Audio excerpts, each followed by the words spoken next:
begins with a whisper from the forest, not a sound you hear, but something you feel in your blood, a pull, a pulse, like the earth itself is remembering you. Long before books, long before temples and thrones, there were plants that knew things we forgot, things they never stopped carrying. They don't speak in words, they show you, and once you've seen, you can't unsee. This isn't a drug, it's a key to a door hidden not in the jungle, but inside your own soul. If you felt it, you know. The spirit of the plant doesn't wait, it summons.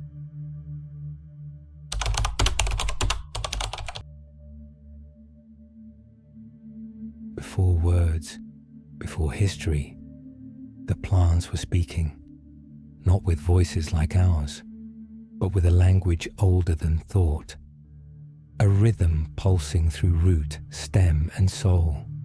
You didn't hear it with your ears, you felt it in the quiet between heartbeats, in the stillness of dusk when the veil thins. Ancient cultures didn't need science to tell them the plants were alive. They knew, because they listened. In the untouched corners of the Amazon, deep within Himalayan forests, across the deserts of Africa and the mountains of the Andes, medicine men, priestesses, and star watchers gathered in silent circles, not to dominate nature, but to bow before her. They called it the spirit of the plant. To the Shipibo Canibo of Peru, ayahuasca was not a drink, it was a being, a grandmother, stern but loving, one who held up a mirror and showed you who you really were. To the Mazatec of Mexico, mushrooms weren't recreational. They were sacred guides, called Niños Santos, holy children. You didn't eat them, you sat with them, and if they chose to speak, you listened. To the Hindu mystics, cannabis was not a drug. It was a gift from Shiva himself, the Lord of Transformation, a sacred herb used to still the mind, so the soul could finally remember. And it wasn't just ritual, it was survival.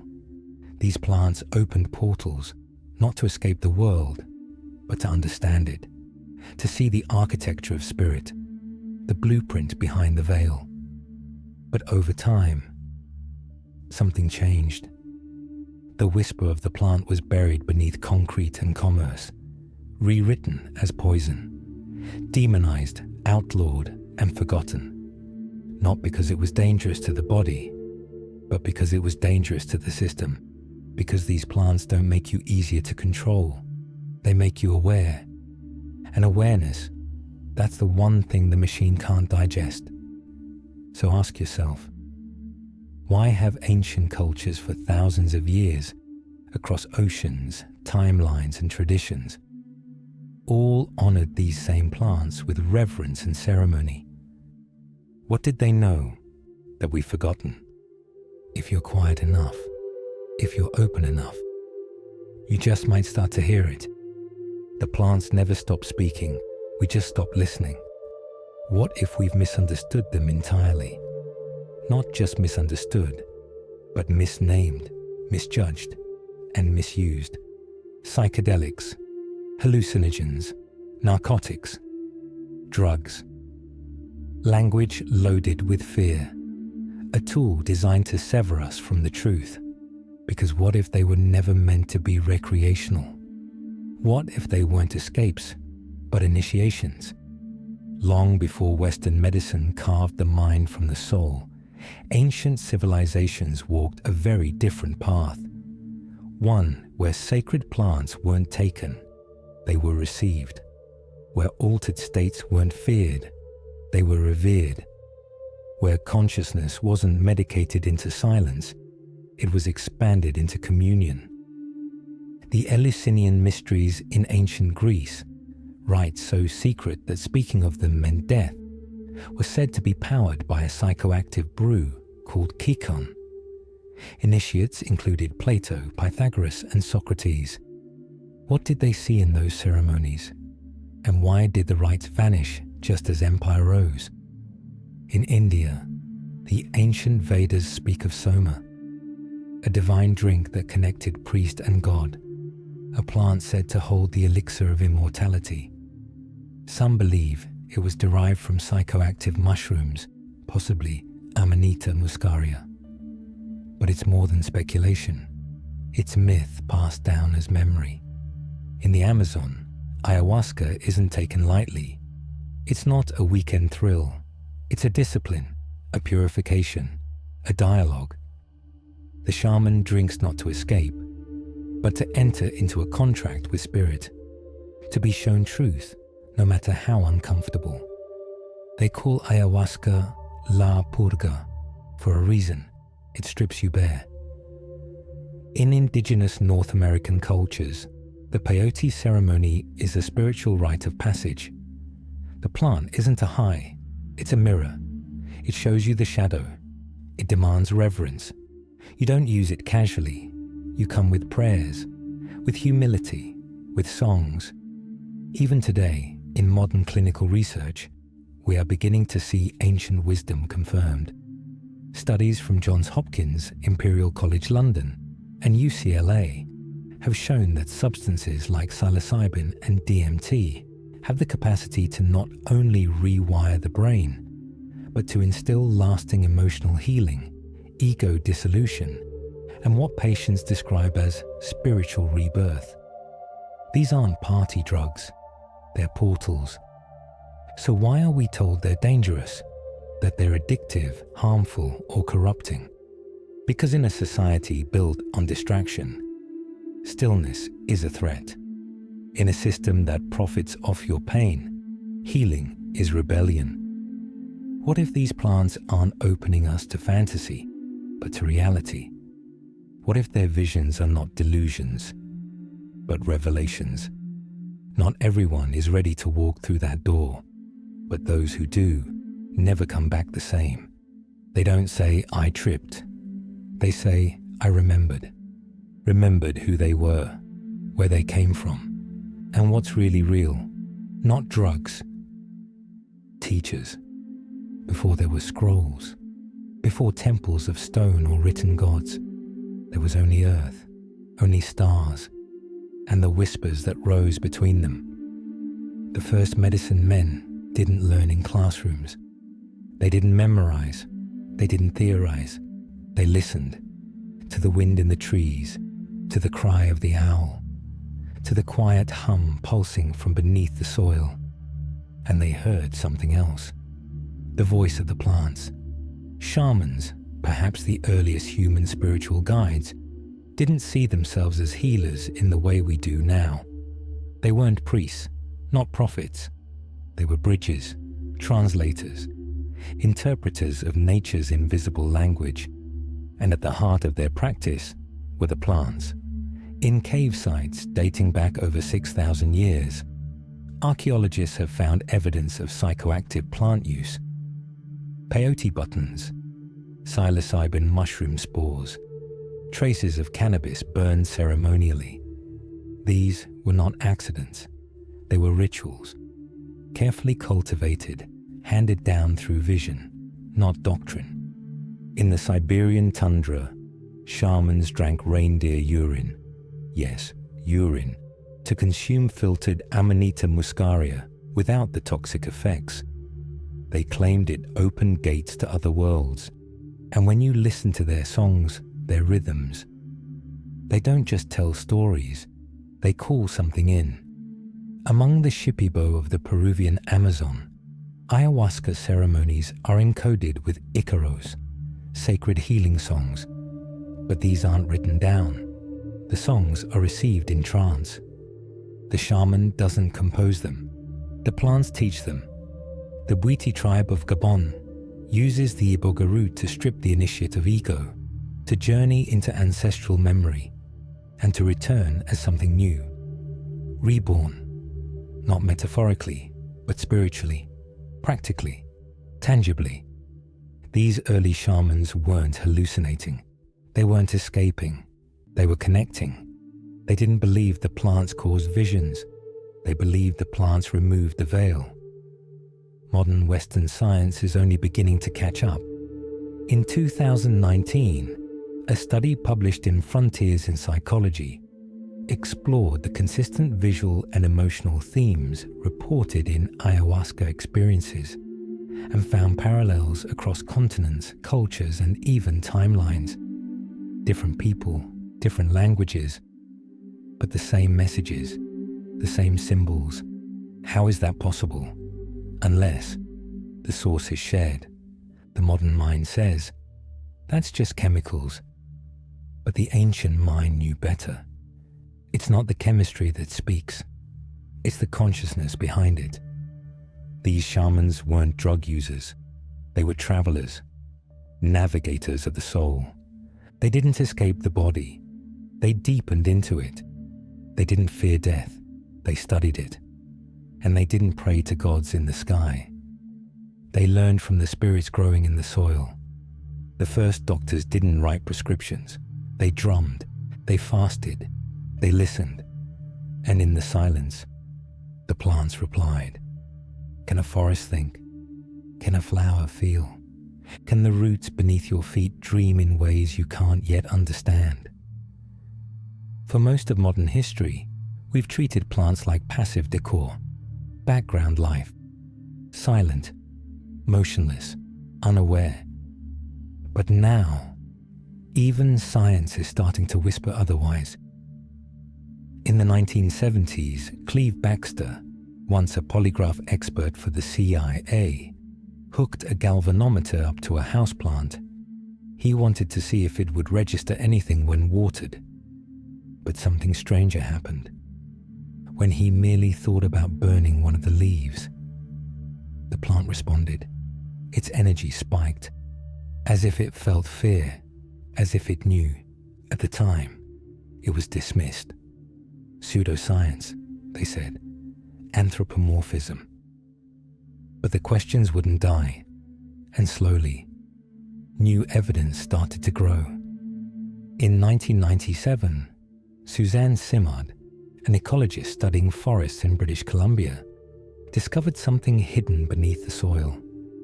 Trees weren't just coexisting, they were communicating. Through vast underground fungal networks, now called the Wood Wide Web, trees send signals, share nutrients, and warn each other of threats. A dying tree can send its final resources to its offspring. A healthy mother tree can nurse the weak back to strength. The forest is not a collection of individuals. It's a single, breathing mind. And that mycelial web, it looks eerily like the neural structure of a brain. Paul Stamets, world-renowned mycologist, calls it the mycelial mind. Millions of branching filaments connecting root to root, transmitting not just minerals, but memory, intelligence, and perhaps something we might one day call soul. But if that's true, then what does it mean for the vine of ayahuasca, for the mushroom in the cave, for the cannabis growing wild in the mountains of Kashmir? Indigenous peoples always knew. They never used these plants blindly. They approached them with song, with prayer, with reverence, because they weren't taking a substance. They were meeting a spirit. In the Amazon, the Shipibo believe that each plant has its own identity, a song, a face, a voice. They say that certain plants call to you in dreams before you ever ingest them. It's not metaphor, it's memory. In India, cannabis was never a drug. It was sacred, a gift from Shiva, the god of transformation. And those who used it in ritual knew when the herb was lit, something woke up. Not just in them, in the plant. Because perhaps consciousness isn't something unique to humans. Perhaps it's not even confined to brains. Perhaps consciousness is the fabric of reality itself. And plants are simply another way it expresses. A leaf turns toward the sun. A mushroom remembers rain. A forest breathes in rhythm with the moon. And when you ingest the plant, you don't create visions. You tune into the signal. Plant consciousness is not a fantasy, it's a doorway. And when you step through it, you're not alone. You're being watched, welcomed, taught by something older than science, wiser than language, and infinitely alive.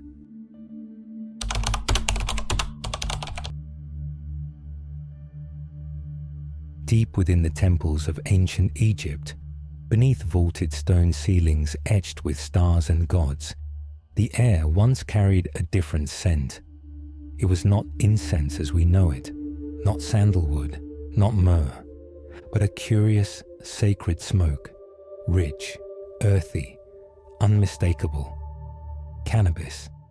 Long before it was stigmatized, before it was hidden in basements and whispered about behind closed doors, this plant held a seat among the divine. It wasn't smoked recreationally. It was burned reverently as an offering to the gods. Hieroglyphs speak in riddles, but some are clear. In the temple of Edfu, priests recorded recipes for sacred incense, shemshemet, a blend of aromatic plants, oils, and something that scholars now believe was cannabis. In 2002, archaeologist Dr. Ethan Russo analyzed ancient Egyptian texts and burial sites, noting cannabis's role in medicinal practices. It was used to ease pain, reduce inflammation, and even assist childbirth.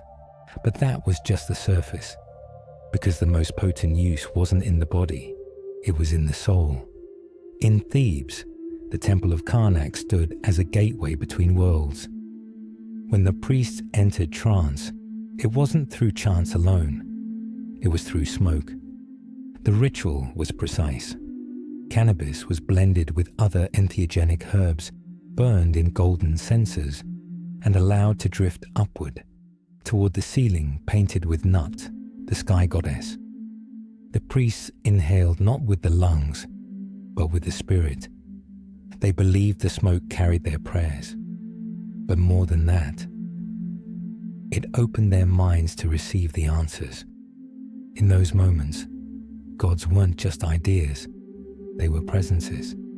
Isis whispered in dreams. Osiris spoke from behind the veil. Thoth, the keeper of hidden knowledge, delivered visions encoded in symbols of light. Modern researchers now suggest that cannabis, used in this controlled, ritualistic way, could have induced altered states of consciousness, states in which geometry became language and emotion became vision. They weren't high, they were initiated. Even the goddess Seishat, the patroness of wisdom and measurement, wore a 7-pointed leaf on her crown. Coincidence? Or an ancient nod to the plant that opened the inner eye? In 2013, archaeobotanists studying the mummy of Rameses II found traces of cannabis in his remains, not in his hands, in his lungs. What secrets did he inhale before death? What visions did he carry into the afterlife? We may never know, but this we do understand. In ancient Egypt, cannabis was not criminal. It was not profane. It was a bridge between heaven and earth, between man and the divine.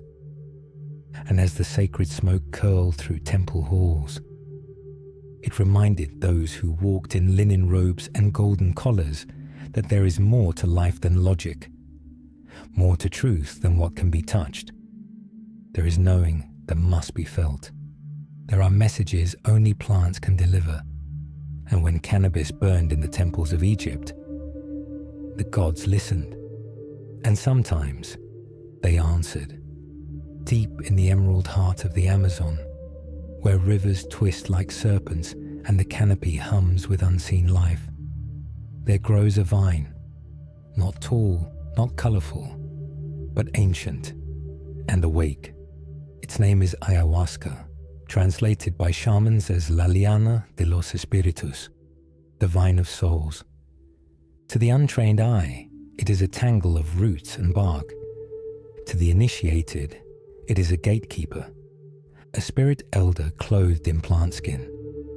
For thousands of years, long before maps, microscopes, or medicine, indigenous tribes of Peru, Brazil, Colombia, and Ecuador sat in circles beneath the moon and drank her dark, bitter brew. They were not chasing visions. They were seeking truth. Truth that science would not discover for centuries. Truth that can't be weighed or measured or caged in glass. Ayahuasca is not a single plant. It is a sacred union. Banistriopsis carpi, the vine itself, containing harmala alkaloids that open the gateway, and Psychotria viridis, the leaf, containing DMT, the molecule often called the spirit key. Alone, they do little. Together, they unlock the soul. How did ancient shamans know to combine these two specific plants out of the tens of thousands in the jungle? They say the plants told them, in visions, in dreams, in whispers only heard when the mind is still and the heart is clean. When consumed in ceremony, under the guidance of a seasoned curandero or vegetalista, ayahuasca begins its descent not into the body, but into the spirit. Modern users describe it as a purge, a cleansing, a reckoning, but the shamans call it a dialogue, because ayahuasca speaks, not in words, but in visions, in symbols older than language, in songs called Icaros, channeled melodies that are not sung to the plants, but sung with them. The vine does not comfort, she reveals. She shows you what you buried, what you feared, what you forgot you were searching for. She peels back the masks, trauma, addiction, ego, illusion, and holds up a mirror crafted from stars and silence. Some see ancestors, some relive births, some meet a jaguar, a serpent, a goddess made of smoke. But all feel one thing, that life is not random, and death is not an end. Stanislav Grof, pioneer of transpersonal psychology, wrote that the ayahuasca experience often mimics near-death states, where the self dissolves and the eternal emerges. Terence McKenna called it the most powerful tool for spiritual transformation that exists on this planet. But the tribes already knew. To them, ayahuasca isn't a drug. It's a teacher, a mother, a spirit in vegetal form. She doesn't fix you, she reminds you of who you were before the forgetting. And when you return from her forest, you are not the same, because the vine doesn't grow in the jungle alone. It takes root in the soul.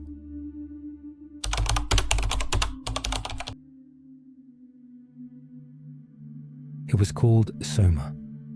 In the hymns of the Rig Veda, the most ancient of the Vedic scriptures, it was praised as divine, immortal, intoxicating, but not in the way we use the word now. To drink Soma was not to escape the world. It was to see it as it truly is, to hear the song behind sound, to taste the sacred in every breath. The rishis, the ancient seers of India, didn't write these verses from imagination. They drank, they journeyed, they returned with poems of fire and light. But what was Soma? That question has haunted scholars and seekers alike.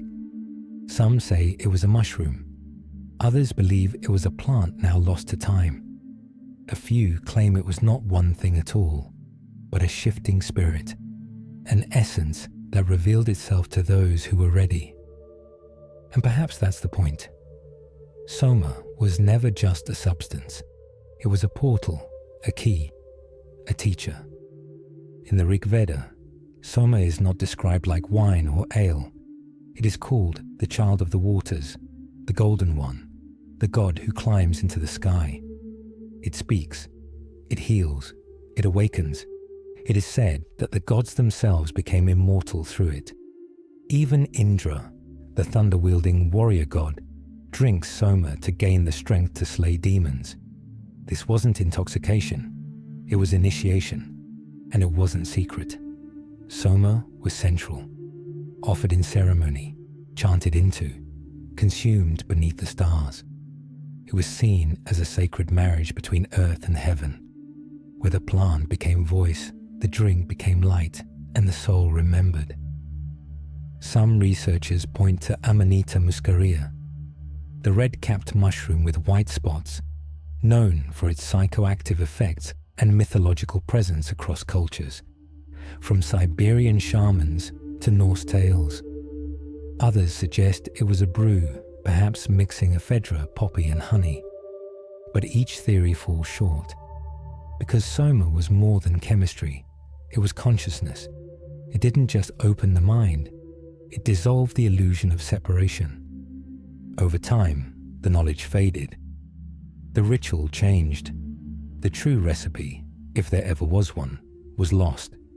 The Vedic texts themselves mourn its absence. Later Hindu traditions remember Soma as a god of the moon, still watching, still waiting. The elixir became a myth, but the memory, buried deep in the soul's archive, remains. What if Soma was never a thing, but a relationship, a communion between the human spirit and the spirit of the plant, a forgotten pact, waiting to be reawakened? And maybe that's why its mystery endures.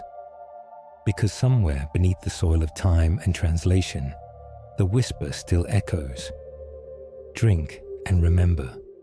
Under moonlit silence, a procession moved through sacred groves, cloaked in secrecy, reverence, and something else entirely, the presence of a forgotten rite. In the heart of ancient Greece, beyond the marble statues and philosophical debates, there was a mystery hidden in plain sight. It wasn't etched in stone or carved into scrolls. It was sipped, a brew, a cup, a communion, the kaikion. To the untrained eye, the Eleusinian mysteries were a festival, a gathering of initiates, a ritual honoring Demeter and Persephone. But for those who walked the inner path, it was something far deeper, a journey beyond life and death. For over 2,000 years, these rites were held annually near Eleusis, drawing seekers from across the ancient world, Plato, Cicero, even emperors. But what they experienced could never be spoken, not because it was forbidden, but because it was beyond words. The heart of this sacred ceremony was a drink, the kaikion, a mixture of barley, mint, and, some believe, a psychedelic compound derived from ergot, a fungus that grows on rye and wheat. Chemically, this fungus contains alkaloids similar to LSD. But this wasn't recreational. This wasn't about escape. It was about seeing, dying before you die, and awakening to something immortal. The Eleusinian initiates would enter a great hall, the telesterion, blindfolded or in darkness, in silence. For 9 days, they fasted, purified, and prepared. And then, at the right moment, they drank. What happened after was a mystery no one could ever describe. Not because they were sworn to secrecy, but because language fractures in the presence of the infinite. Some said they saw a great light. Others felt the earth dissolve beneath them. Some met the goddess. Others saw the cycles of life and death stretched out like a spiral. But all emerged transformed, changed, with the unshakable knowing that the soul does not die. This was not unique to Greece. The use of sacred brews, entheogens, can be found in every corner of the ancient world, from the vine of Ayahuasca in the Amazon, to the blue lotus in Egypt, to the sacred mushroom stones of Mesoamerica. But what set Eleusis apart was how openly it sat in a society that was otherwise rational, philosophical, and deeply skeptical. This wasn't fringe, this was revered. And yet, after centuries of silence, the mysteries disappeared, shut down, erased by imperial decree in 392 AD. Why? Perhaps because such direct contact with the divine doesn't require temples, or priests, or empires. Only a sip of something sacred, and the courage to let go. Modern scholars and psychonauts have tried to replicate the Kaikon experience, but the real essence was never the substance. It was the setting, the intention, the sacredness, the lineage. The oracle's cup wasn't just a potion, it was a key, and for those who dared to drink, it unlocked the truth that no doctrine could teach, that death is not the end, and the soul remembers.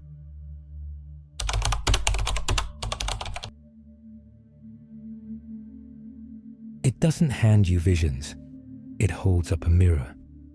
When you sit with a sacred plant, be it cannabis, ayahuasca, psilocybin, or something more obscure, you are not escaping, you are encountering. The illusion of control dissolves, and what rises isn't fantasy. It's you, unfiltered, unmasked, laid bare in a language older than words. The plant does not give you what you ask for. It reveals what you bring. This is why the ancient initiates prepared for days, even weeks, fasting, praying, meditating, not because the plants required it, but because the soul did.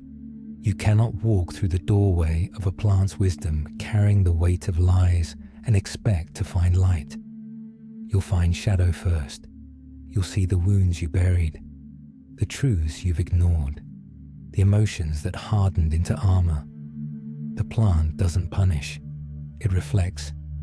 Shamans call this la purga, not just a physical purge, but an energetic one.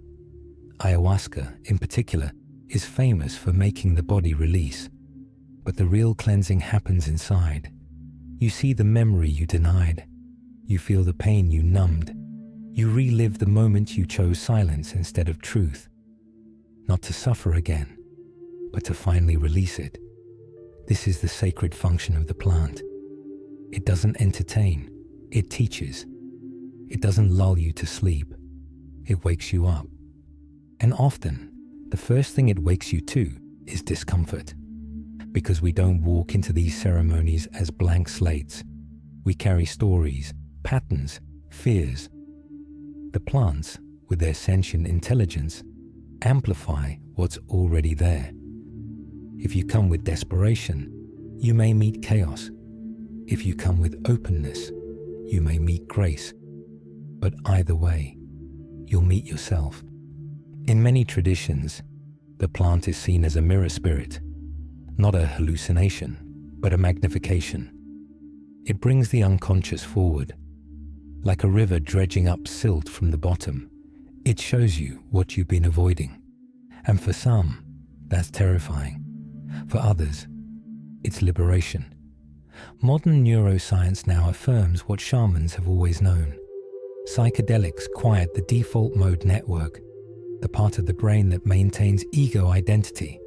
With it down, the mind becomes fluid. Memories resurface. Emotions speak. Connections spark. This is not chemical chaos. It's sacred clarity. But here's the truth most aren't ready to hear. If you come to the plant expecting escape, you might find the opposite. If you seek ecstasy, you may be given grief. If you want visions of angels, you may first have to sit with your inner demons, not as punishment, but as initiation. The plant doesn't show you what's out there. It shows you what's in here. You are the vision. You are the medicine. The plant is just the mirror. And when that mirror no longer frightens you, when you can look into it with reverence instead of resistance, that's when the real journey begins. It does not begin when you drink the brew or inhale the smoke. It begins the moment you decide to step in, the moment your intention forms. The fire you bring, your inner state, your vibration, becomes the shape of the experience. And the plant, ancient and attuned, meets you there. Not above, not below, right at your frequency. This is why two people can take the same dose and live entirely different worlds. One finds bliss, the other chaos. One floats with ancestors in a sea of stars. The other confronts a hallway of shadows. Same plant, same moment, different fire. The indigenous know this. The shamans know. That's why they say la medicina no cura sin intención. The medicine does not heal without intention. It does not fix you, it reflects you. You must bring the fire. Not the fire of ego, not bravado or desire, but the inner spark of readiness, willingness, truth.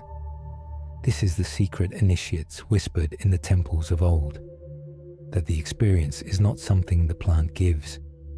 It is something the soul co-creates. The plant opens the door. You must step through. And what you bring, your wounds, your longing, your presence, shapes what unfolds. Modern science confirms the ancient knowing. Brain scans of people on Psilocybin or Ayahuasca show wildly different patterns depending on mindset. Set and setting. The psychological terrain you walk in with becomes the map of your journey. It's not the substance alone. It's you. It's always been you. So ask yourself before you enter, what fire am I bringing? What truth am I willing to face? What am I ready to release? Because the plant won't force you, but it will mirror you. If you come to run away, it might chase you down with everything you left unhealed. If you come to discover, it might guide you toward the deepest truths you buried. But the depth depends on your frequency. The fire is not raging. It is not control. It is the light of sincerity, of readiness to dissolve, to be remade. Those who enter without fire often drift. They receive visions, but miss the message. They feel the wave, but never dive. It is not the plant that failed. It is the spark that never lit. The mystics say, you must bring the firewood. The divine will bring the flame. The plant is the divine match, but you must bring something to ignite. A question, a prayer, a willingness to die to who you were. And when you do, when the fire is true, the plant does not simply reveal visions. It reveals the soul, not just who you are, but who you've always been, beneath the layers of forgetting. Because the sacred doesn't appear to those who seek fireworks. It appears to those who carry the fire.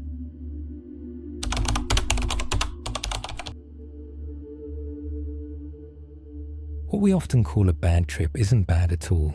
It's initiation. It's soul surgery. The medicine doesn't just show you what you want. It shows you what you hide. The pain, the shame, the fear you've been carrying like a secret weight. It doesn't ask for permission. It reveals.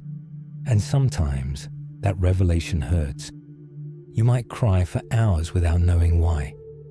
You might see faces you tried to forget.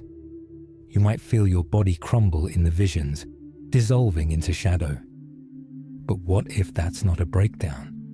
What if that's a clearing, a necessary opening, a sacred unraveling that must happen before healing can begin? Shamans have always known this. In the Amazon, they say la purga, the purge, is not a side effect.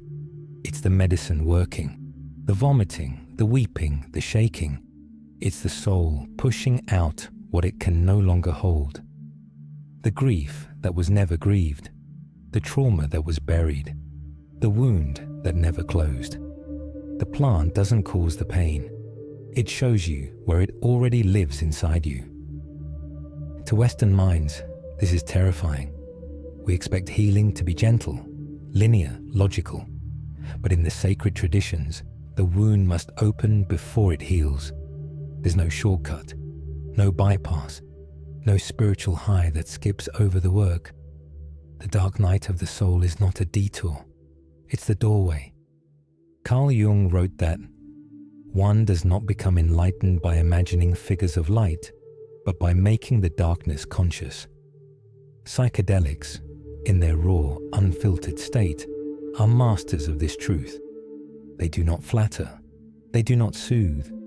They strip away illusion until only the raw soul remains. What feels like chaos may be the exact moment your healing begins. When your ego shatters, when your tears come like waves, when your heart feels like it's breaking. That's often the sacred work in motion. Because pain isn't always a sign to stop. Sometimes it's a sign to stay. The ancient Greeks knew this in the Eleusinian mysteries. Initiates drank the kykeon and descended into a symbolic underworld. There they faced their mortality, their illusions, their hidden grief. And only after this descent were they shown the light. The gods did not reveal themselves until the soul had been stripped bare. So if you ever find yourself in the middle of a bad trip, breathe. Stay with it. Let it speak.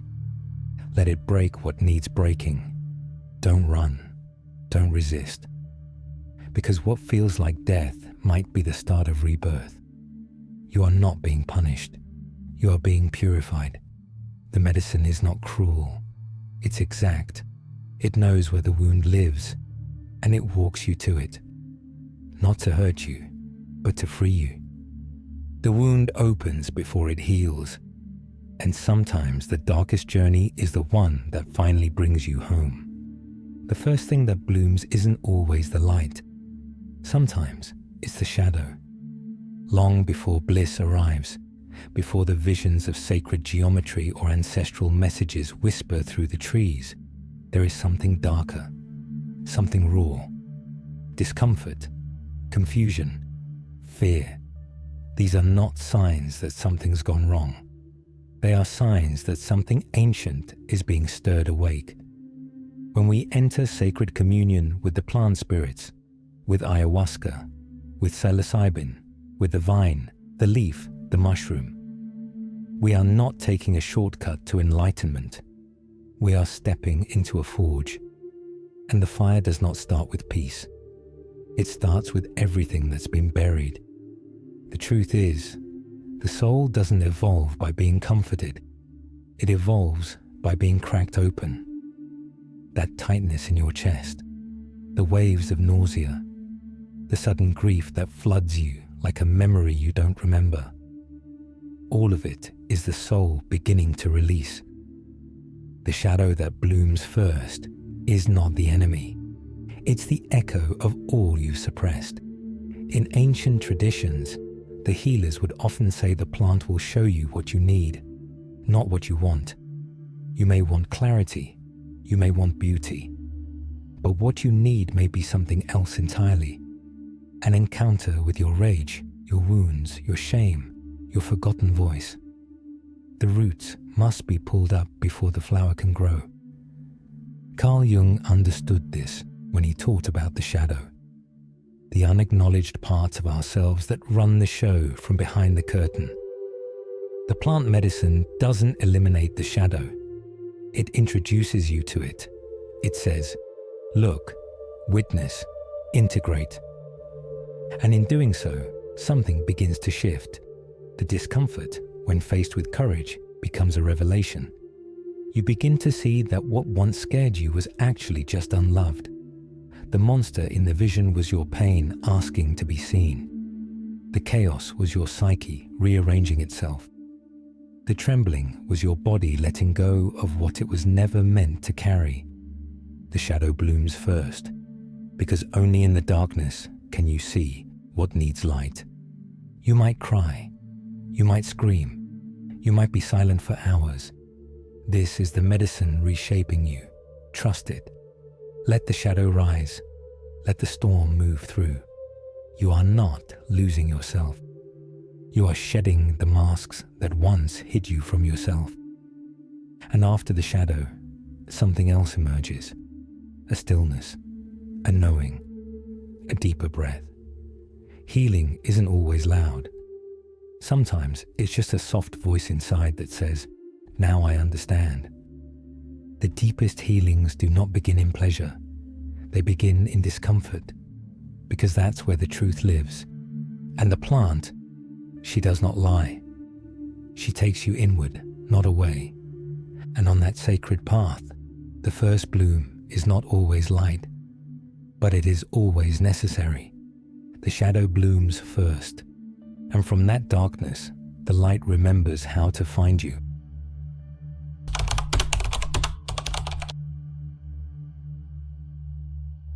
The sacred doesn't arrive uninvited. It arrives when space is made, intentionally, reverently, and with deep listening. In every indigenous tradition that works with plant medicine, from the Shipibo healers of the Amazon to the Mazatec mushroom ceremonies of Mexico, one truth echoes across continents and time. Ceremony is the container. Without it, the plant becomes a substance. With it, the plant becomes a spirit. Modern seekers often forget this. They approach psychedelics like consumers, not pilgrims. They seek visions without vows, healing without humility. But the ancients knew better. They never ingested these plants casually. They prepared, they fasted, they sang, they prayed, because they weren't just taking a substance. They were entering a dialogue with the divine. The ceremony is not decoration. It's the structure that calls the soul forward. The chants, the smoke, the circle. These are not aesthetic flourishes. They are technologies, vibrational tools designed to align the mind, body, and spirit into a coherent frequency, one that can hold the power of the experience without shattering under it. In the Amazon, the Ayahuasca ceremony is called La Ceremonia. Not a trip, not a party. It is a rite. Participants are guided by a curandero or ayahuasquero, someone trained not just in the medicine itself, but in the energetic architecture of healing. They do not administer the brew and walk away. They hold space. They protect the energy. They anchor the chaos when the storm rises. Because it will rise. The vine will uncoil. The mushrooms will whisper. And without a sacred structure, the mind can fracture. The ego can resist. The healing can be incomplete. Ceremony is the net that catches the falling pieces of the self and places them back in order. The Lakota speak of the sacred pipe ceremony, the chanumpa. Each step of lighting the pipe, offering the smoke, and passing it with intention is a form of prayer. The ritual is the medicine. Not just the herbs, but the energy of how it is offered, how it is received. There is a precision to it, a holiness.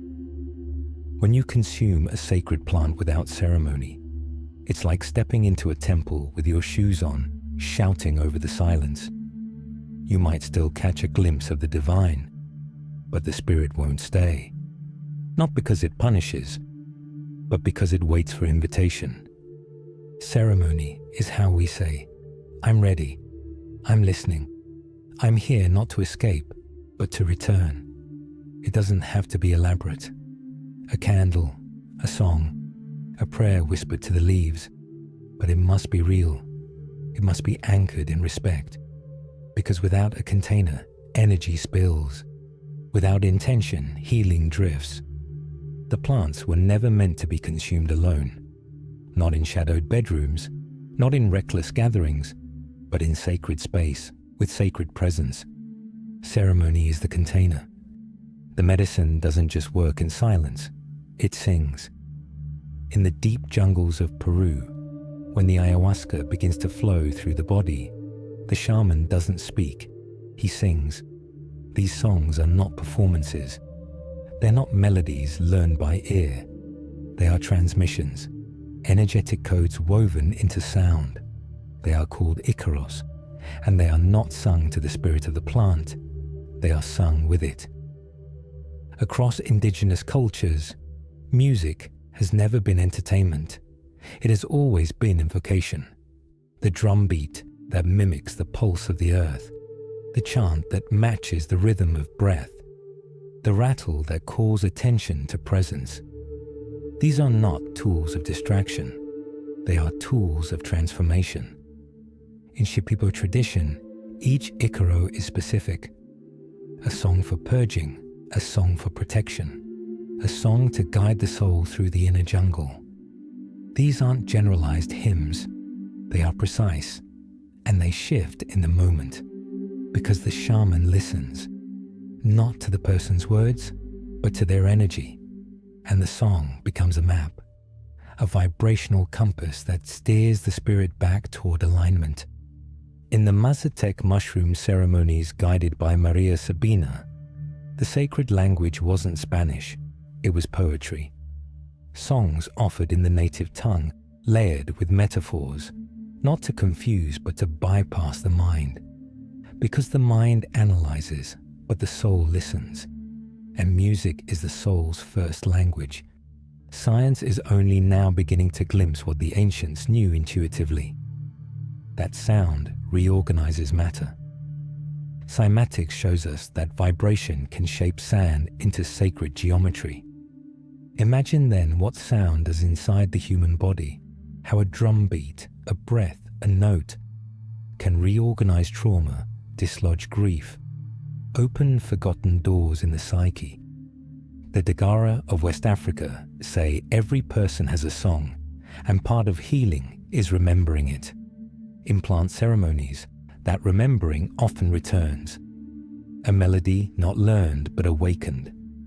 A tune you didn't know you knew, until it moved through your mouth and filled the room with a language older than words.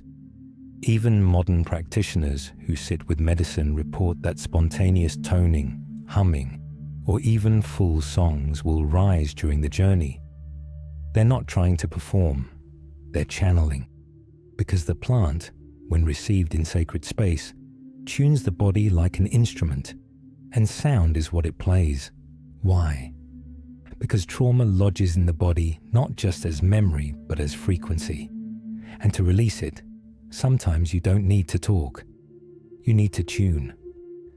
The songs, whether traditional Ikaros or spontaneous soul melodies, shake loose the stuckness. They recalibrate the inner field. They open space where there was contraction. This is not metaphor. This is vibrational medicine. So when you hear the shamans sing, don't just listen with your ears. Listen with your cells. Let the rhythm braid through your breath. Let the melody walk you back to your center, because the spirit of the plant speaks in sound. And healing doesn't always whisper. Sometimes it sings. In the old world, wisdom wasn't found on screens. It walked barefoot through the jungle. It spoke slowly, listened deeply, and wore time like a cloak. When one sought guidance, they didn't scroll. They journeyed, often days, into forest or desert, seeking the one who had been there, not just physically, but spiritually. The elder, the medicine carrier, the one who held space not for status, but for truth. Today, the word shaman is whispered across Instagram bios. Influencers in wide-brimmed hats quote mysticism like slogans. There's talk of plant medicine, but little mention of lineage. The sacred is being branded, and what was once a rite of passage is now marketed as a weekend retreat. But the real elders, they don't post testimonials. Their ceremonies are not packaged for consumerism. They don't promise bliss, they promise truth. And truth, when revealed by sacred plants, often begins not in light, but in fire. To be guided by an elder is not to be entertained, it is to be seen. In Amazonian traditions, the role of the curandero isn't performance, it's stewardship. They diet for months. They fast, isolate, commune with plants in silence before they ever guide another soul. They don't lead ceremonies. They hold space for the plants to do their work. They are midwives of transformation, not messengers of ego. Contrast this with the influencer shamans, those who gather without training, imitate without understanding. Their words may be poetic, their aesthetics, pristine, but often their roots are shallow, and a shallow root cannot anchor someone in the depths. This isn't about gatekeeping, it's about honoring the gate. When we sit with sacred medicines, we're not tripping. We are entering sacred space, ancestral space, carried by centuries of practice, pain, prayer. To dismiss the importance of guidance is to fly blind into the realms where psyche and soul unravel. And that unraveling, if unsupported, can harm more than heal. Real elders don't chase followers. They cultivate responsibility. They don't diagnose with memes. They diagnose with dreams, energy, intuition honed through decades of communion. They know which songs to sing, which plants to call, when to intervene, and when to let the medicine speak for itself. They don't need titles. The forest knows their name. In cultures that remember, elders are not just older. They are the memory keepers, the ones who have crossed the veil and returned with maps. They are the voice of the ancestors, not because they studied them, but because they embody them. So ask yourself, when you step into a ceremony, who holds the space? A soul who's walked the fire and emerged with humility, or a persona seeking applause? Because in the sacred garden, healing doesn't happen through performance. It happens through presence, through reverence, through transmission. And that can't be taught in a weekend course. It's earned in silence.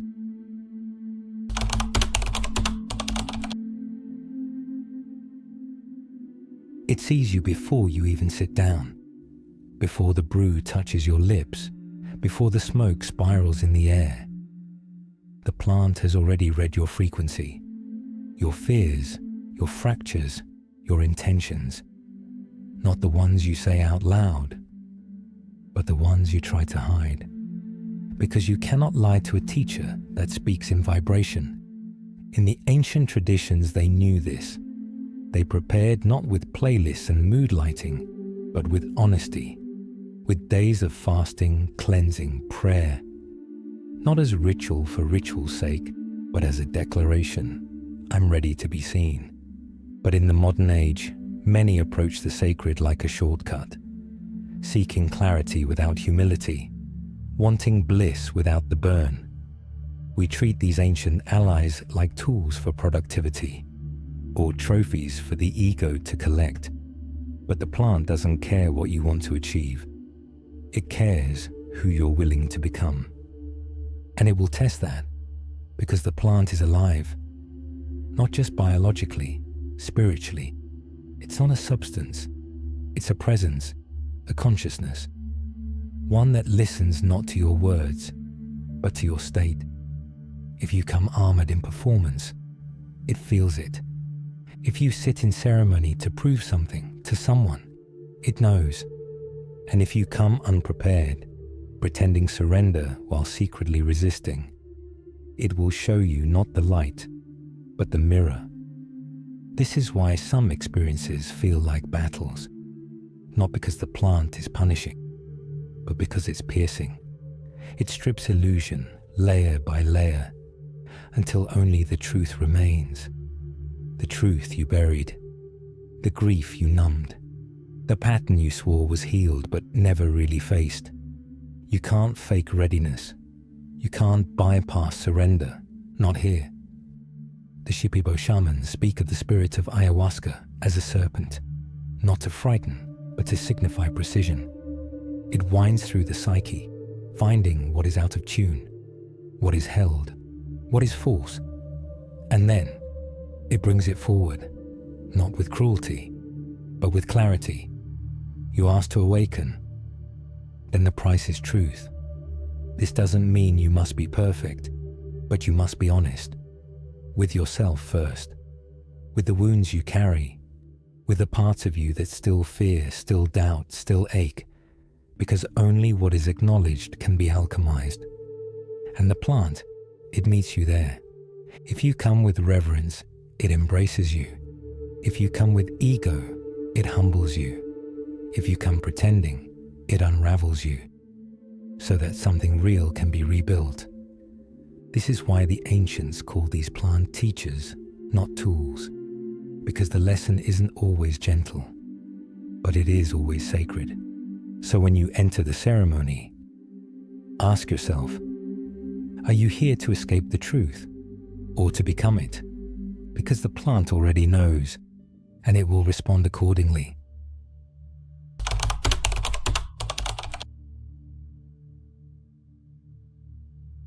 There is a kind of awakening that doesn't come with peace. It comes like a storm, sudden, swirling, raw. It tears through the inner landscape, uprooting illusions, shattering masks. It opens the doors wide, but leaves you without a floor to stand on. That's the danger not many speak of. To open before you're grounded. To drink the cup before you've built the vessel to hold it. Psychedelics, in their sacred design, are not just tools, they are frequencies.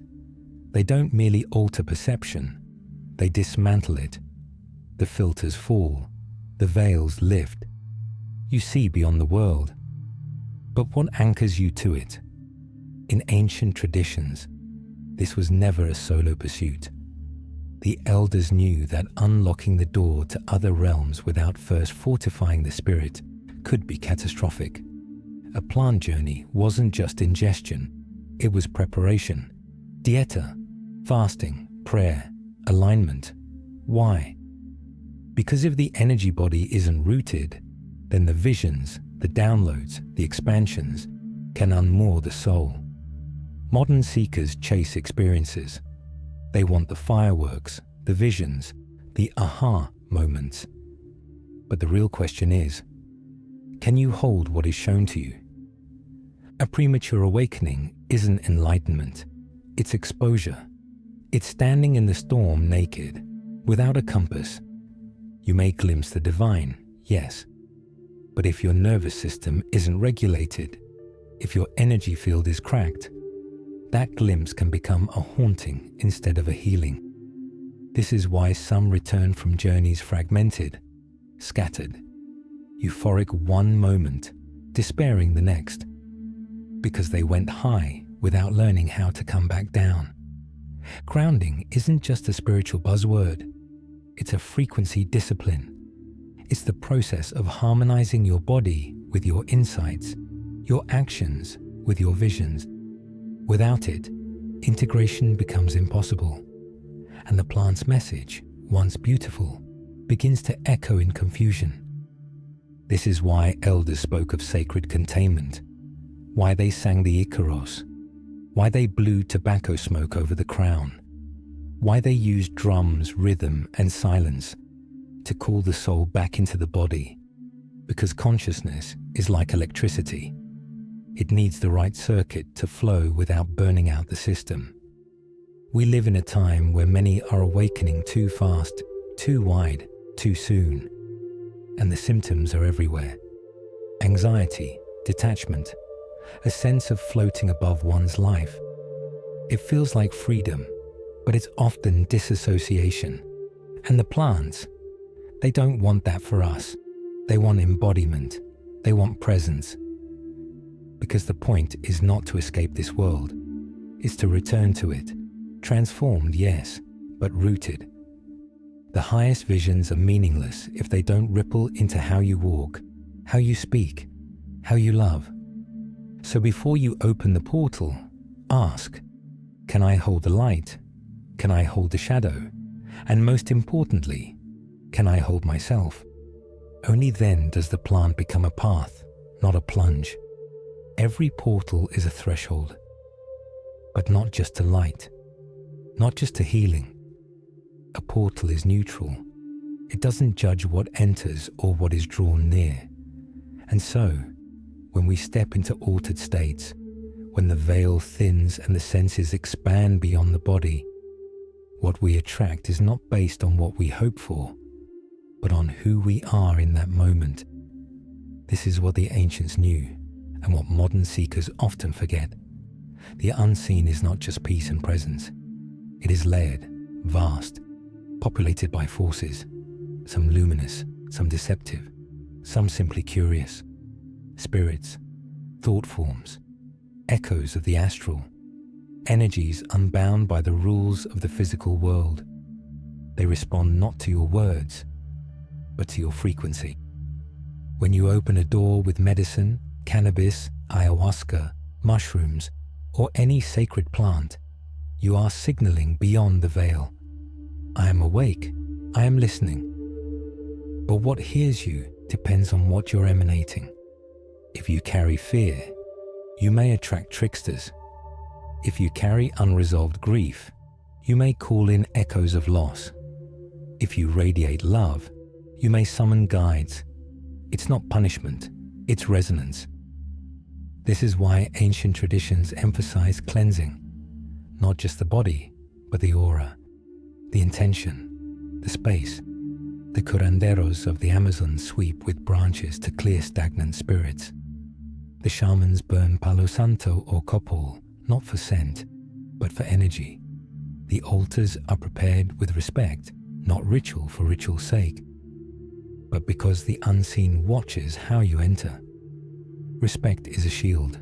Intention is armor. In Tibetan Buddhism, teachings warn that entering altered states unprepared is like going into battle naked, not because the realm is evil, but because it's reactive. It amplifies. Your light becomes brighter, yes, but your shadows stretch longer too. And not all shadows are yours. There are parasitic energies, astral entities, archetypes that feed off fear, off chaos, off dissonance. In the Amazon, they are sometimes called espíritus perdidos, lost spirits, wandering, confused, clinging to any open flame. And a human in ceremony is a flame. If your field is cracked, if your center is unstable, you don't just receive messages, you receive static, sometimes worse. This is not fear-mongering. This is truth. The same truth the mystics carried in silence. That sacred tools are not toys. That not all visions are visions. That some things wear light like a mask, and only your vibration reveals the difference. So protect your frequency. Ground before you journey. Set boundaries. Speak prayers. Not because it's tradition, but because it's technology, energy technology. Because you are stepping into a realm where thought is creation and belief is magnetism. And remember, the most dangerous spirits are not demons. They are projections of your own unhealed parts. If you fear them, they feed. If you face them, they shift. The portal is open. What comes through begins with you. In the realm of sacred plants, nothing shown is random. The serpent, the child, the jungle breathing with eyes. They're not hallucinations. They're messages, mirrors. Because the law of the vision is the law of reflection. The plant doesn't tell you what is true. It shows you what you believe. It holds up a mirror, not to the world, but to your inner one. And that's where the work begins. A man may drink ayahuasca and see a demon. Another drinks the same brew and sees a goddess. The difference isn't the plant, it's the projection. Because what rises in ceremony is shaped by the contents of the psyche, the hidden chambers of the heart, the places we hide from ourselves.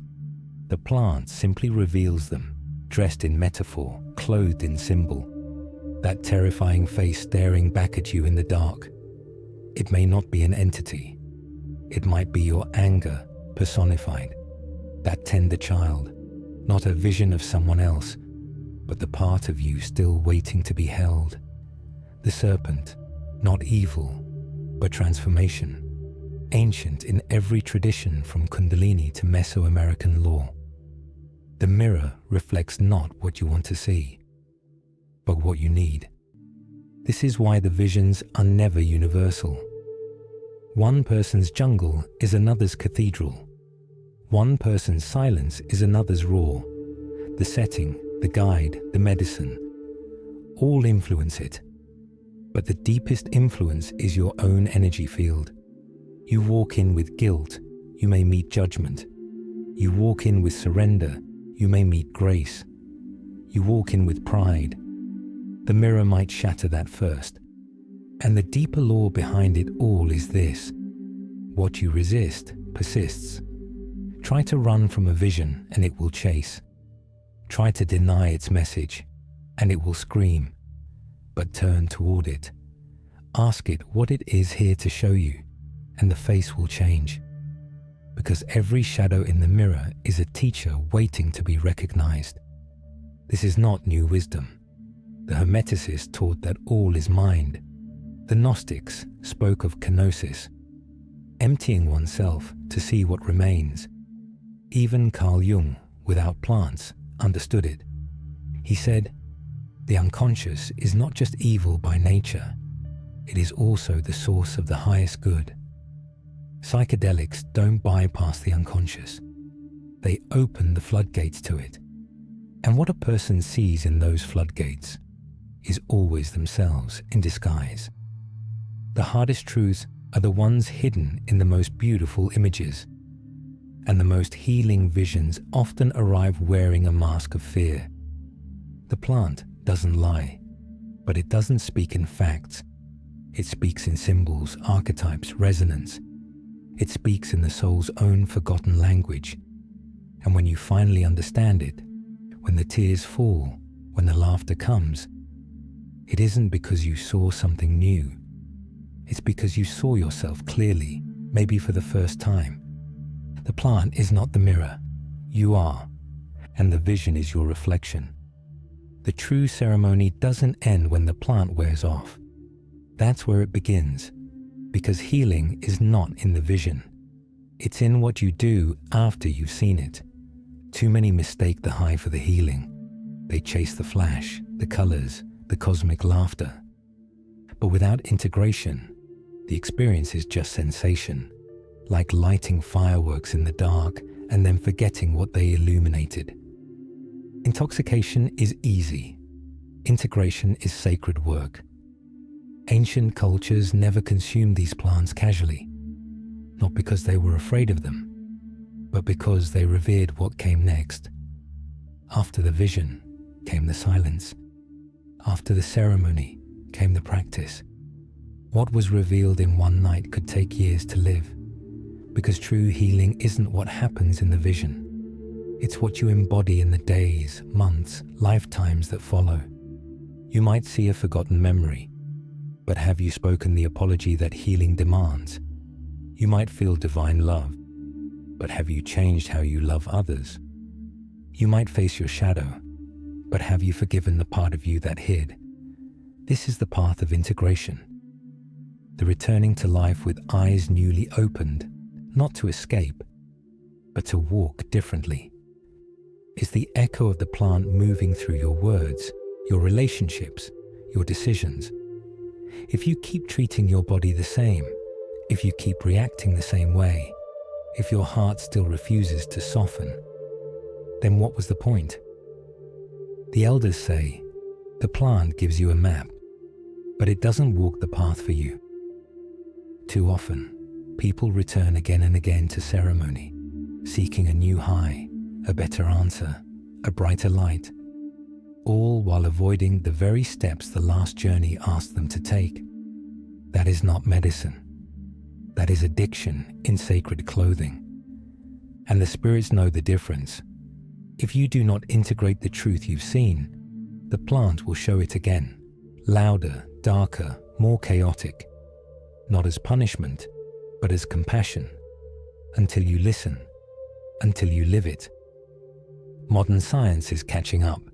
Studies show that the most transformative psychedelic experiences are the ones followed by intentional integration.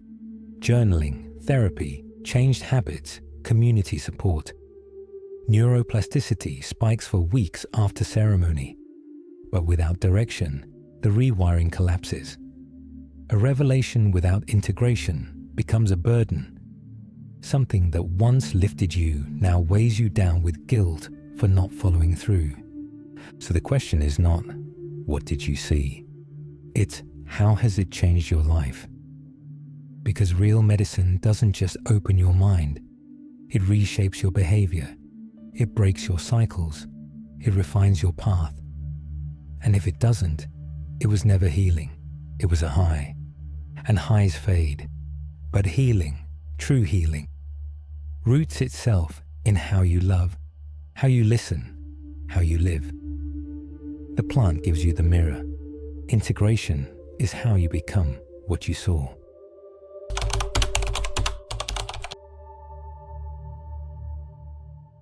There was a time when plants were approached like elders, with songs, with silence, with trembling reverence. But now they are sold in glass jars, packaged, marketed, stamped with logos and brand deals. Somewhere along the road, the vine and the flower were hijacked, from spirit to commodity. That's the story of how sacred medicine became merchandise. The first mistake was to separate the plant from its ceremony, to extract the substance and leave behind the spirit. When the West discovered ayahuasca, it wasn't through the songs of the shamans.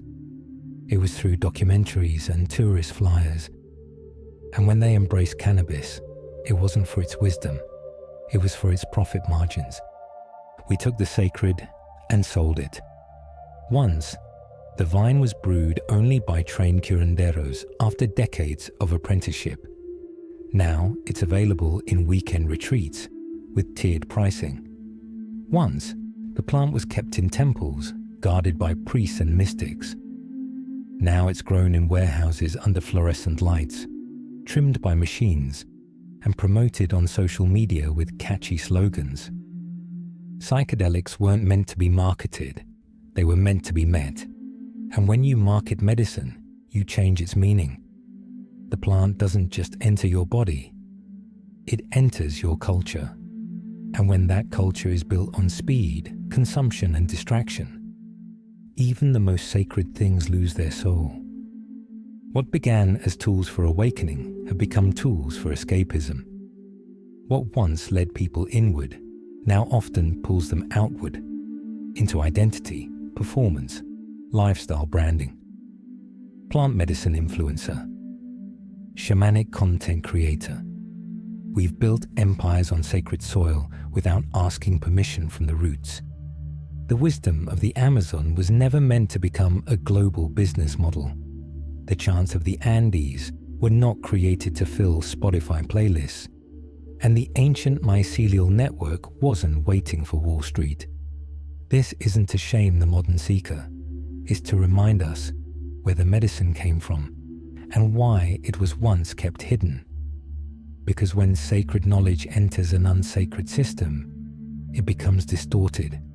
The vine doesn't stop being powerful, but the container that holds it can become corrupted. Indigenous cultures understood this. They knew the plants weren't drugs. They were portals, alive, intelligent, spirit-bound. That's why there were songs, rituals, fasting, preparation. Because the plant wasn't a product, it was a presence. Capitalism does not prepare you for presence. It prepares you for performance. So we consume ayahuasca and scroll Instagram the same night. We smoke cannabis and binge watch in silence. We seek ego death and then brand ourselves as awakened. We have to ask, are we honoring the plant? Or are we just using it to feel better inside a broken system? Because the plant remembers, the spirit still waits, not for followers, for reverence. And in a world that sells everything, reverence is the only thing left untouched. We live in an age where the most sacred visions are turned into sound bites, where the deepest truths get filtered through ring lights and hashtags. A plant once honored in temples is now the centerpiece of podcast rants and viral TikToks. Not because the plant has changed, but because the way we receive its message has. Something is happening, a rise in journeys, a wave of awakenings. But if you look closely, Not all are rooted in transformation. Some are loud, flashy, bursting with grand insights. But when the smoke clears, nothing in the life has shifted. The ego is louder, the posture is taller, but the path remains untouched. These are the empty trips, and they're more common than we want to admit. A psychedelic doesn't guarantee wisdom. It only opens the door. What you do in that room, how you walk, how you listen, that's where the sacred begins. But many don't walk with intention. They run in with a camera. Because now the journey isn't complete until it's shared. Not with a sacred circle, but with an audience. A perfectly filtered photo, a caption that says, "This trip changed my life." But ask again in a week. Is the heart softer? Are the patterns unraveling? Did anything real begin? Or was it just content? There's a danger in this, not because sharing is wrong, but because performance can replace presence. The experience becomes a brand. The message becomes a quote. The soul's cry gets edited for aesthetic, and the medicine gets diluted. The ancients didn't need to explain their visions. They let them ripple in silence. The shaman didn't describe the serpent in detail. He sang it into the room. The elder didn't boast of awakening. She walked differently, spoke with gravity, and moved like the earth had touched her bones. But now we speak before we've integrated. We declare truths we haven't yet lived. And slowly, the line between insight and inflation starts to blur. This isn't a condemnation, it's a call to return to depth. Because not every vision is meant for the feed. Some are meant to be planted, to be carried like seeds until they bloom through action. Until they show up in how you forgive, how you speak, how you choose in moments that test your soul. If your insight doesn't become behavior, it wasn't wisdom, it was noise. The plant doesn't care how articulate you are. It cares how embodied you are. What did you do after the purge? After the breakthrough? After the tears? Did you keep walking with intention? Or did you write about healing while still avoiding the wound? The real ceremony begins when the trip ends. And sometimes the loudest journey is the one that never needed to be spoken at all. There's a moment after the light floods in, when the ego, rather than dissolving, puts on a new robe. It speaks softer now, maybe slower.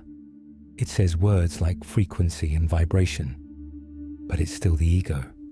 Only now, it believes it's enlightened. This is the danger of the false prophet vibe, not the ancient trickster wearing a mask of wisdom, but the modern mystic with a YouTube channel and a superiority complex. The one who mistakes downloads for destiny, visions for validation, insight for identity. They've seen the serpent, the light, the spiral. They've touched the fabric behind the veil.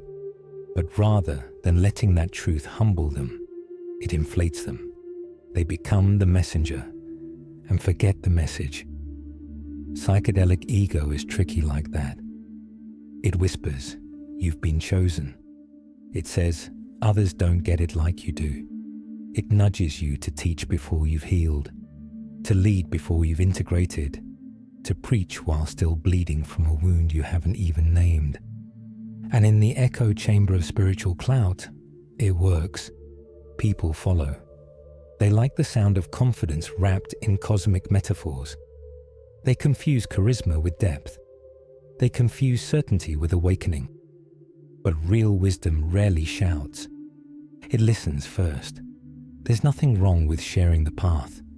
But if you haven't walked it in silence, if you haven't trembled at your own shadow and wept in front of a mirror you couldn't lie to, then the teachings are not teachings.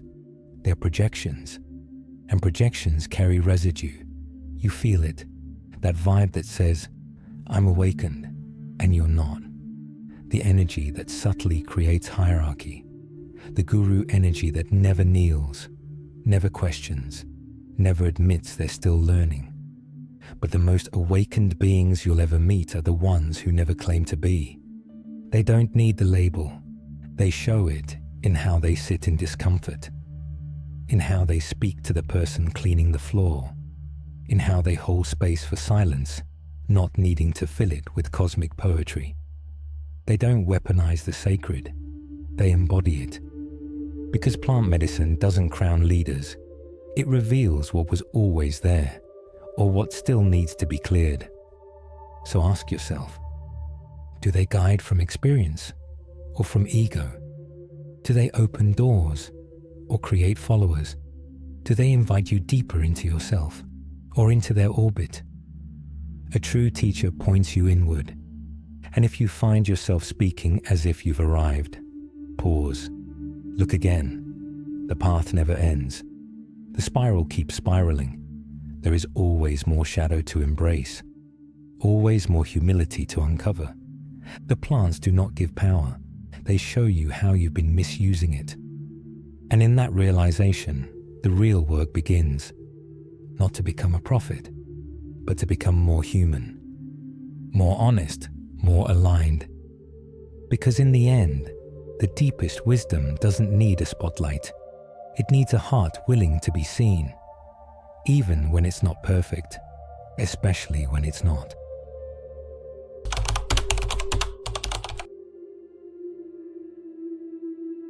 They couldn't sell the mystery, so they gave it a label, a price, a glossy box.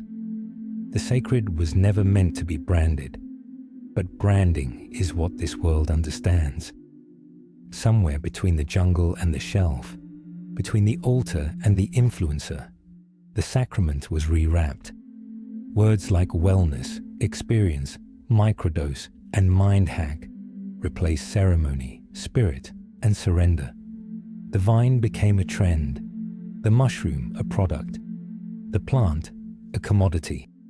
And yet, beneath the sleek packaging, something ancient still stirs.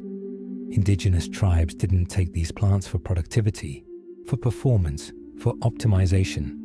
They took them in silence, in humility, as initiates, not consumers. Each ritual was a dialogue, not with chemicals, but with consciousness. And the purpose was never to escape, but to encounter. The plants were guides, not goods, teachers, not tools. But colonization doesn't always come with swords. Sometimes it comes with slogans. Ayahuasca ceremonies now advertised as retreats, psilocybin pills on subscription plans, cannabis split into sativa, indica, hybrid, as if spirit can be reduced to 3 boxes.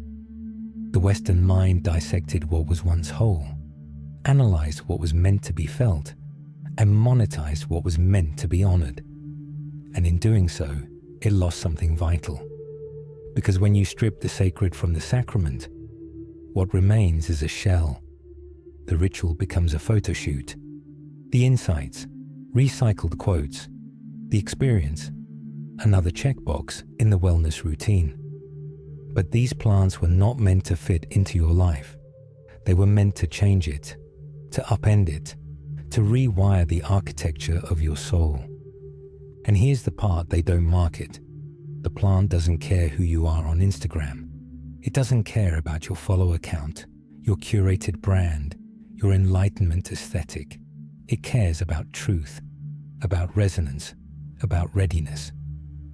In ancient rites, initiates would fast, cleanse, pray, not for optics, but for alignment, because the plant meets you where you are, and if where you are is false, the encounter won't be gentle.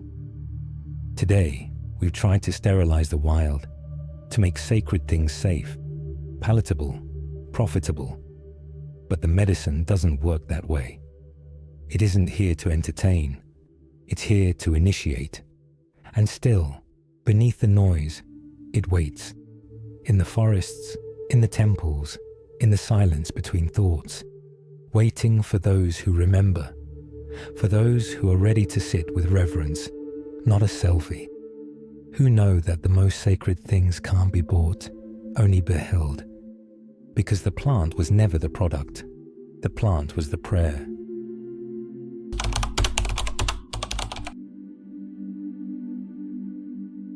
The plant does not chase.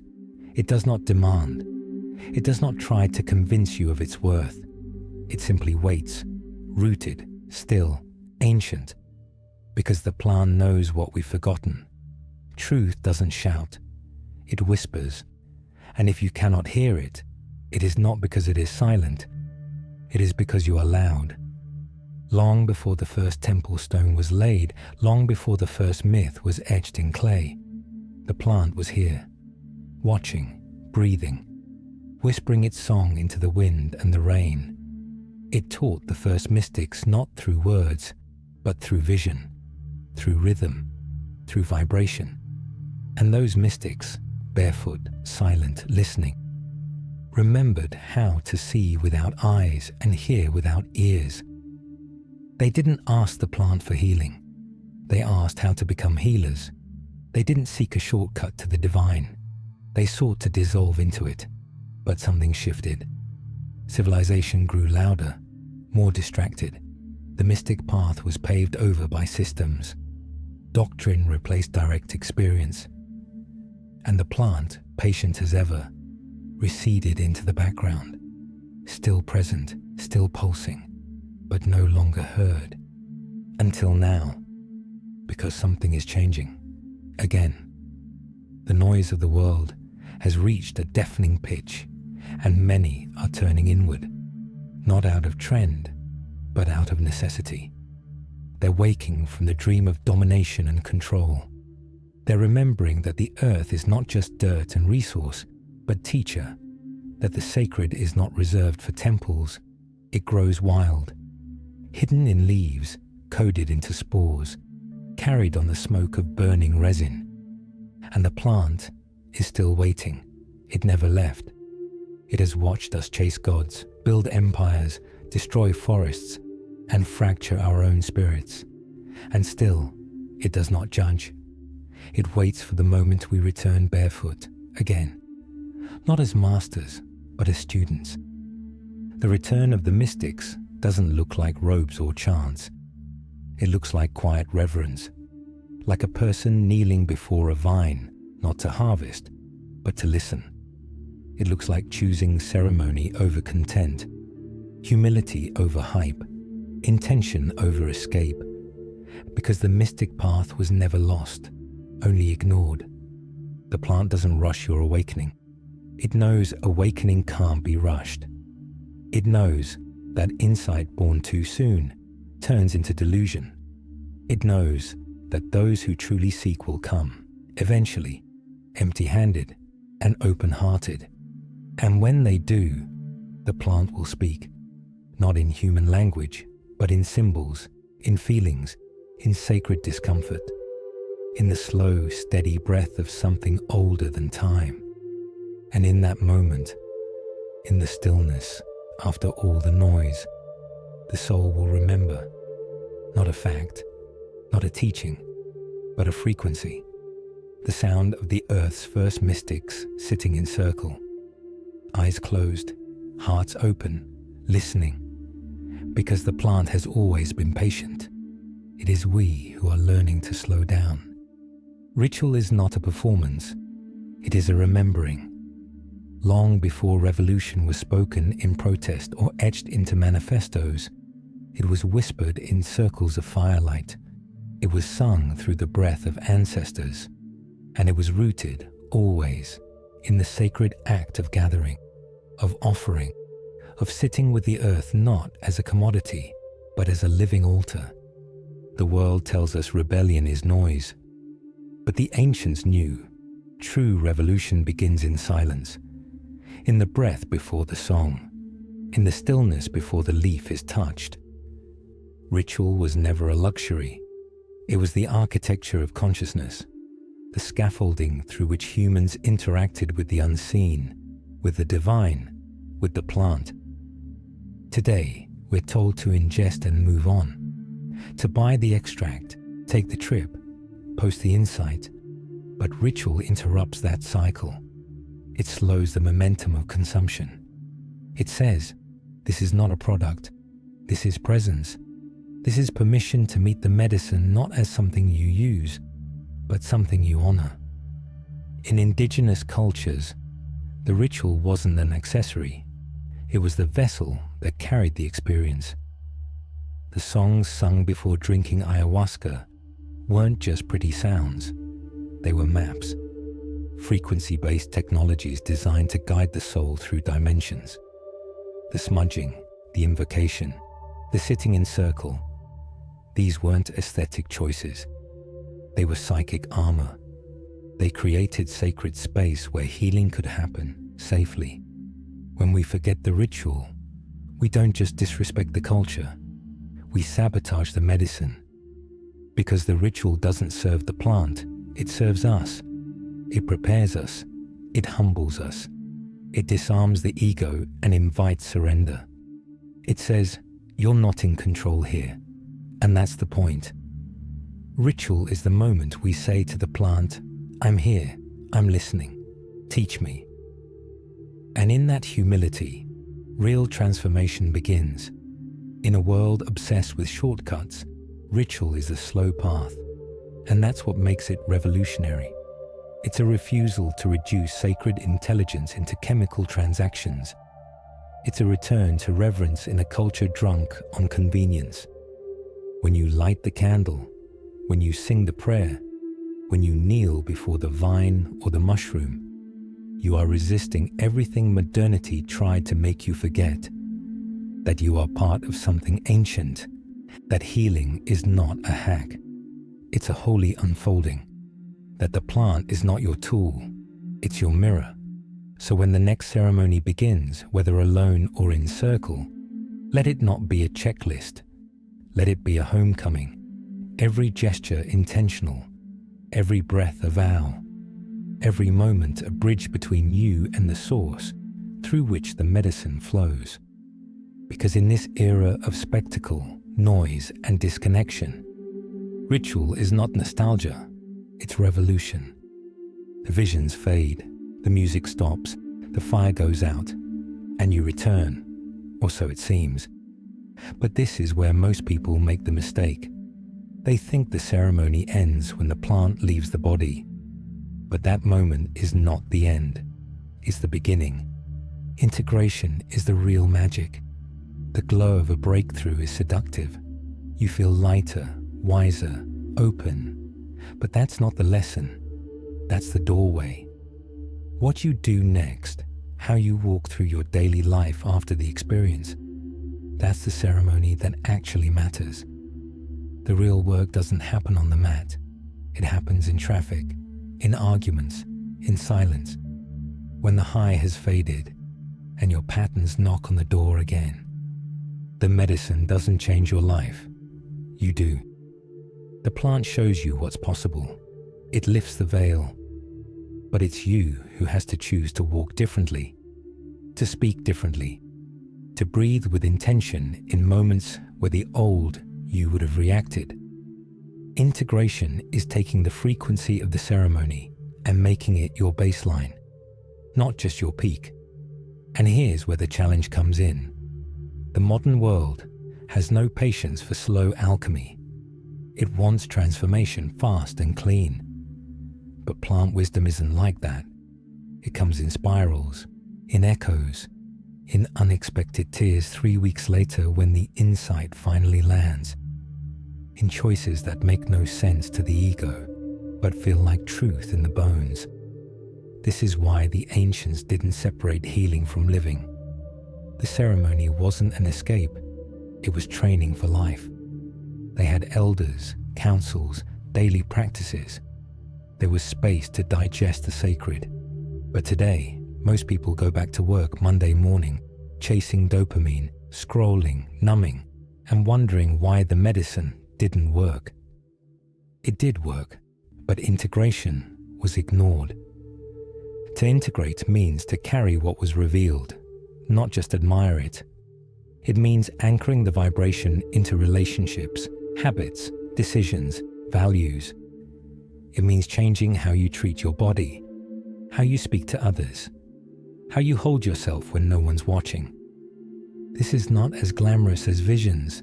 It's not as viral as trip reports, but it's where the sacred becomes real. You don't need to talk about what the plant showed you. You need to live it. That's the revolution. So journal, walk, breathe, cry, get support. Revisit the insights slowly. Let them teach you over time. The ceremony cracked open the soil. Now plant the seed, water it, watch it grow in silence. Because the plant doesn't care what you saw. It cares what you do with what you saw. This is the part most people skip, and it's the part that actually matters. At first, you seek the healer, the guide, the elder, the shaman in feathers or robes who holds the songs and pours the medicine. And rightly so. In the beginning, we need to be held, witnessed, protected, because the path is wild and the ego is clever, and we do not yet trust our own voice in the dark. But the plant was never meant to keep you dependent. It opens the door, yes. It cleanses, it reveals, it burns away what no longer serves. But in the quiet after the storm, it doesn't ask you to follow. It asks you to remember. And slowly, softly, the truth begins to echo. The shaman was never outside you. It was always within. You begin to realize that the healer was not some distant figure with answers. The healer was the part of you that knew when to cry, when to breathe, when to let go. The plant didn't teach you anything new. It cleared the noise so you could hear yourself again. This is why true initiations are not certifications. They're revelations. There's no diploma, no graduation. Only the humbling awareness that the tools you've been chasing have always lived in your bones. That stillness is the real drumbeat, that your tears are sacred songs, that every part of you you've exiled, the rage, the shame, the grief, were waiting to return to the circle and sing again. You start listening differently, not just to plants, but to people, to your body, to dreams, and they speak. They always speak, when we're finally quiet enough to hear. The plant doesn't want fans. It wants guardians, stewards, people who can carry the frequency with integrity, not for show, but for service. You'll know this moment when it arrives. You'll sit in ceremony and realize you are no longer just receiving. You are holding. You are grounding the space for others. You are the calm in the current. And you are not performing. You are simply remembering how it feels to be whole. That is the real power. Not visions, not titles, embodiment. The shaman within doesn't wear a costume. It doesn't chase enlightenment. It grows through heartbreak, through humility, through the sacred simplicity of showing up over and over, even when no one sees. This is the mystery the modern world forgets. That true wisdom doesn't announce itself. It listens, it holds, it becomes. And so the plant, once your teacher, becomes your mirror. And one day it whispers not, "Follow me," but "Now you lead." And that's when you know. The path is no longer a journey to find yourself. It's a homecoming to the guide you've always been. The plant doesn't chase. It doesn't beg to be used. It waits, in silence, in soil, in song. It grows where it's rooted and offers itself not as a thrill, not as a product, but as a presence. And yet, the way most arrive is as takers, tourists of transcendence, hunters of highs. The sacred becomes a side dish to the spectacle. But the plant doesn't open for the hungry, it opens for the humble. This is the sacred question, one every soul must face before, during, or after their journey. Will you just consume, or will you commune? Because there's a difference. To consume is to extract, to grasp at wisdom as if it were a possession. to seek fireworks but ignore the ember. It is the mindset of give me more, when what's truly asked is, are you listening? Communion, on the other hand, is an offering, a relationship. It begins not with ingestion, but with intention. You don't take the plant, you meet it, like an elder, like a mirror, like a tree so ancient you forgot it had a name. When ancient tribes prepared for medicine, it wasn't a spontaneous decision made on a whim. It was prayer, it was fasting, it was cleansing, dreaming, surrendering. The plant was approached the way you approach the divine, not to demand answers, but to become worthy of hearing them. This reverence wasn't superstition, it was knowing. They understood what we've forgotten, that the plant has a spirit, a frequency, a consciousness that responds not to ego but to alignment. If you come to it like a thief, it will show you your shadows. If you come to it like a child, it will hold you gently but firmly until your walls fall. If you come to it as an equal, with respect, presence and care, then, and only then, does the communion begin. This is not metaphor, this is resonance.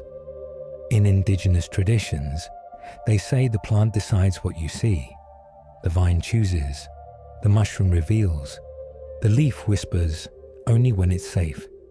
And if nothing happens, it's not that the plant failed, it's that you weren't ready.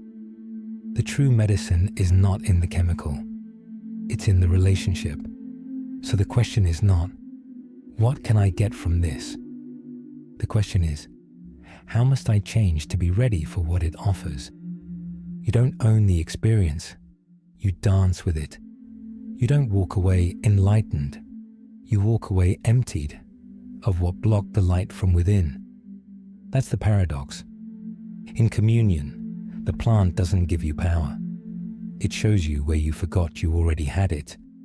And so, with every leaf, every sip, every breath beneath stars, the sacred question returns, not to shame you, but to shape you.